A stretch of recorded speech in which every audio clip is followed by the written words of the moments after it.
Meluncurkan Golkar Institute sebagai lembaga pendidikan yang berkaitan pemerintahan dan kebijakan publik, Partai Golkar menargetkan Golkar Institute dapat mencetak kader-kader berkualitas, berintegritas, dan kompeten di masa mendatang.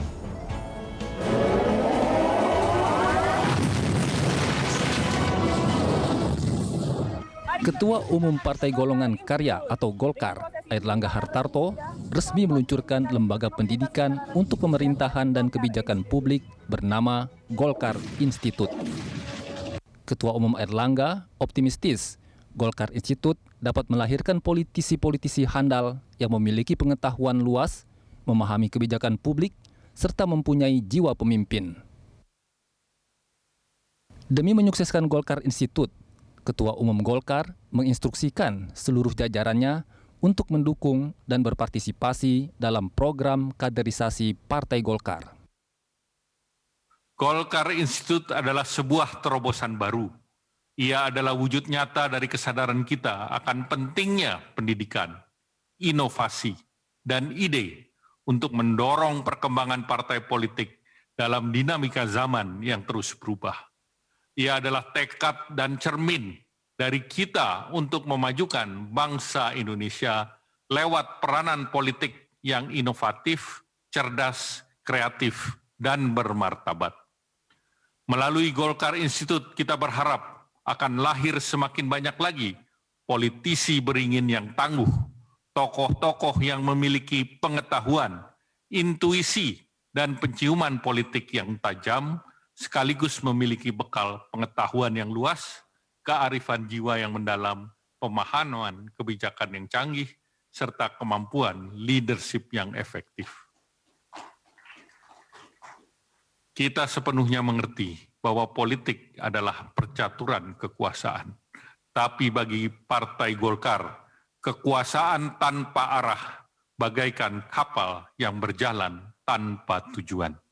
Singkat selama 7 hari ke depan. Pembentukan Golkar Institute Memang sebagai sekolah kader juga didukung penuh oleh Presiden Republik Indonesia Joko Widodo. Dalam sambutannya, Presiden menekankan pentingnya sekolah kader bagi partai politik demi terwujudnya kaderisasi yang baik.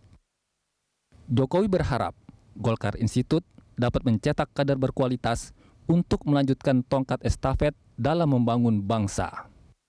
Pertama-tama saya ingin mengucapkan selamat kepada DPP Partai Golkar atas peluncuran Golkar Institute sebagai institusi pengkaderan sebagai sekolah kader yang fokus pada peningkatan pengetahuan dan kemampuan kader di bidang pemerintahan dan kebijakan publik. Bagi partai modern, kehadiran sekolah kader sangat diperlukan, karena kader dan kaderisasi perlu dipersiapkan secara serius, berjenjang, dan berkelanjutan. Kaderisasi tidak bisa dikerjakan sambil lalu, harus digarap dengan matang untuk menghasilkan dampak yang signifikan bagi kemajuan partai. Yang menjadi pimpinan DPR. Peluncuran Golkar Institute dilakukan oleh para petinggi Partai Golkar secara daring. Setelah diresmikan oleh Ketua Umum, Golkar Institute langsung menggelar sejumlah diskusi publik yang menghadirkan narasumber kompeten. Salah satunya Profesor Ginanjar Kartasasmita yang merupakan Menteri Koordinator Bidang Ekonomi, Keuangan, dan Industri Kabinet Pembangunan ke-7. Glenn Joshua, Berita 1, Jakarta.